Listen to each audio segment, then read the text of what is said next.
Hola, bona tarda, què tal? Bueno, d'entrada, agraïm moltíssim també, com ho has fet tu, a tots els que fan possible aquesta jornada, que jo crec que és interessantíssima.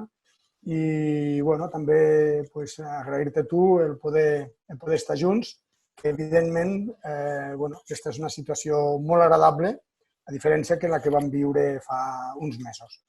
Jo voldria fer potser unes petites reflexions, sobretot perquè penso que, com tu has dit bé, el més interessant aquí serà el diàleg, el poder entrar en un diàleg i respondre a algunes consultes o opinar sobre consultes, però en tal cas, sobre la primera qüestió que ens han plantejat, jo voldria, bueno, evidentment, haig de fer un petit parèntesis previ, no? Perquè a la meva presentació, que realment agraeixo moltíssim, pues, ha fet això, no sé, com un cul inquiet. Bueno, evidentment, jo no sóc un expert en museografia ni en història, tot i que m'agrada moltíssim la història, sinó que jo sóc una persona inquieta i sóc una persona activa. I això em ve de família. Comentar que realment vaig tindre el privilegi de venir d'una família d'emprenedors que estaven molt en contacte amb la cultura del seu temps i que pràcticament el que feien era interactuar en el seu moment i arreplegar coses. Casa meva, que és a Riu d'Abella, al terme municipal de Vimbodí, a part de ser una casa pairal, estava plena de trastes que en principi pràcticament jo vivia en un museu d'objectes arreplegats de la família de molt temps. Per tant, per a mi, viure i conviure dintre d'un museu és algo per a mi natural. A més, també aquest caràcter inquiet em fa una miqueta perquè hem tingut la situació excepcional de viure en un paradís a la infància, juntament amb el meu germà bessó, el meu company de fatigues, que és el Diego, que Rafa el coneixes quasi millor que jo, prou bé, perquè vau coincidir a Història, a Tarragona. En aquest cas, amb ell vam viure una infància increïble, una infància en la que tot el dia, quan estàvem al col·le, era jugar, experimentar, viure aventures. Jo era d'aquells nens que ficàvem els dits a dins dels endolls fins que apreníem que no s'havia de fer. Per tant, la meva proposta sempre, tant a nivell educatiu com a nivell és experimentar, vivenciar. Això és bàsic a nivell cultural. I, per tant, una de les propostes de com ha de ser el turisme i com ha de ser el tema és aquest, és experimental, vivencial, viure sensacions. Jo he comentat també que vam tindre l'oportunitat, amb aquesta inquietud, de crear un projecte que és Tracactiu, una empresa familiar, amb la meva dona, que realment té la intenció, i en tot moment, de fer viure a la gent, fer experimentar a la gent, a la millor, aquelles coses que nosaltres havíem sentit quan érem petits.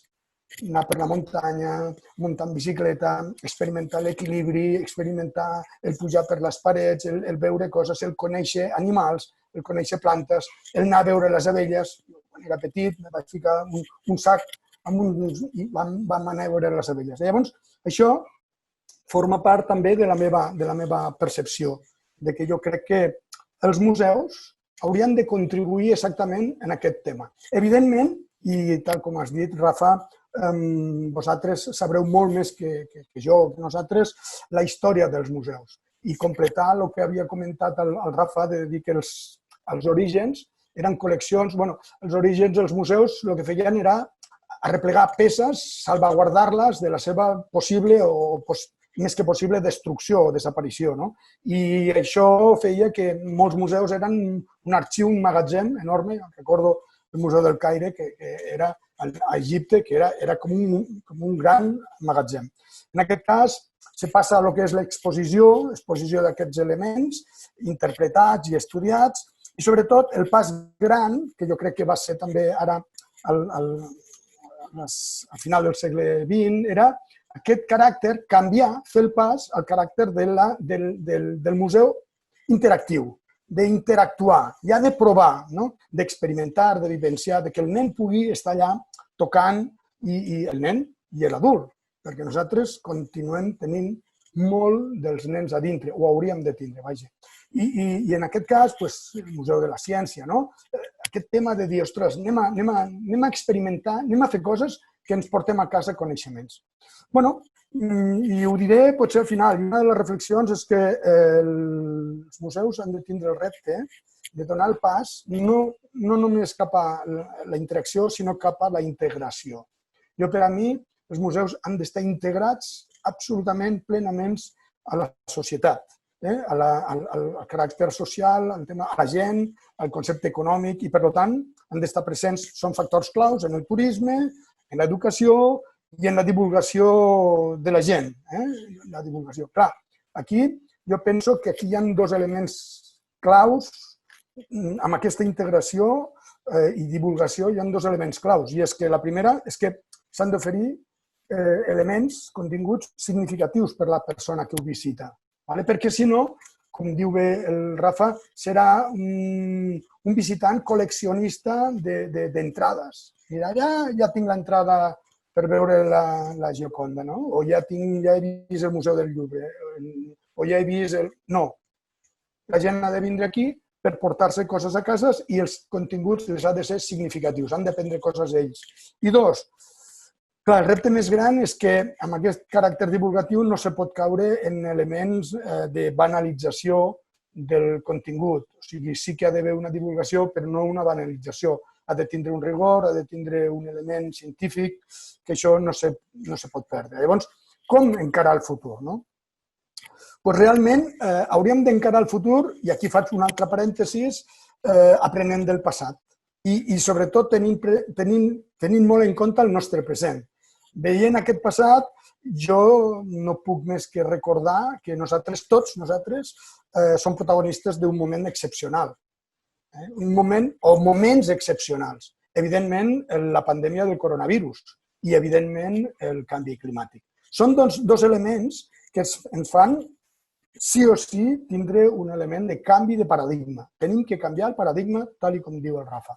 Però, sobretot, s'ha de veure una cosa. Primer, que en aquest cas, aquests moments excepcionals hi han hagut a tota la vida, canvis climàtics i pandèmies, hi han hagut tota la vida, a la història de la humanitat, però en aquest cas la diferència és que està provocada per l'efecte de la mà de l'home. I en aquest cas, aquest és el problema. I és que si no ho fem alguna cosa, si no tenim una acció decidida, això serà més sovint, cada vegada vindrà més sovint i cada vegada serà més fort. Per tant, el que podia passar de cada 500 anys, com la riuada que va vindre aquí, on ens vam trobar amb el Rafa i que se van portar part de la nostra empresa, això serà cada vegada més sovint i cada vegada més fort. Per tant, jo que comentava, nosaltres som protagonistes del canvi climàtic, ara tots som protagonistes de la globalització i hem de fer coses, Per tant, per concloure, jo crec que tots plegats ens hem de tindre en compte que aquestes accions han de tindre tres elements. Jo crec que hem de reaccionar, hem d'aprendre i hem d'adaptar-nos a les circumstàncies. Ho comentava també el Rafa. Jo m'agrada molt mirar a la natura, m'agrada molt mirar a les nostres abelles, que esteu convidats a vindre a visitar-les. Elles, quan hi ha un aspecte que és una amenaça greu per la colònia, el primer que fan és reaccionar, es defensen, surten allà, es defensen. El segon, aprenen de l'element i a partir d'aquí s'adapten. Llavors, això és el que tenim que fer, penso que és el que tenim que fer. I relacionat amb el tema dels museus i del turisme, hem de fer aquest pas per la integració, perquè els museus s'integrin plenament en el concepte econòmic i social. És a dir, que puguin contribuir a aquest format obligat de canvi de paradigma cap al turisme sostenible. Evidentment que hi haurà tipus de turisme que encara continuaran, sol i platja, massificació, però sobretot en aquests espais com el nostre, són espais que necessiten d'un turisme de petit format, d'un turisme cultural, familiar i de valor afegit. I aquí jo crec que els museus, el Museu de la Vida Rural és un exemple claríssim de com se pot contribuir en aquest cas. Un element és aquest, és anar cap a la integració a la societat. Un altre element que jo crec que és interessant és sempre tenir en compte i contemplar la natura que ens envolta.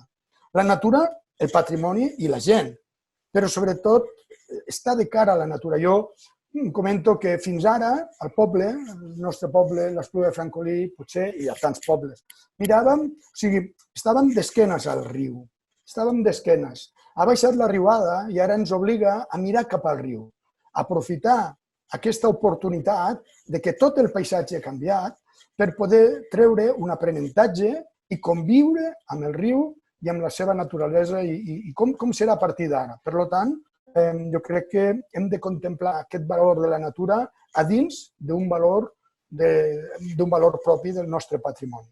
I ja per últim, que això suposo que és el que engega una miqueta el diàleg, és que és obligat a treballar plegats. En el tema del model de turisme ecològic, de turisme sostenible, és obligat treballar en xarxa. És obligat tindre una complicitat de tots els agents per poder fer unes aliances i que puguem vendre aquest turisme que és de valor afegit. És a dir, l'administració pública, les empreses, els museus, han d'entendre que hem de treballar plegats, hem de fer projectes conjunts i a partir d'aquí podem comentar diferents projectes que s'estan engegant i que han funcionat. A partir d'aquí jo crec molt en aquesta integració dels museus amb els agents socials del territori. Per tant, jo aquí també ho deixaria per poder passar al diàleg.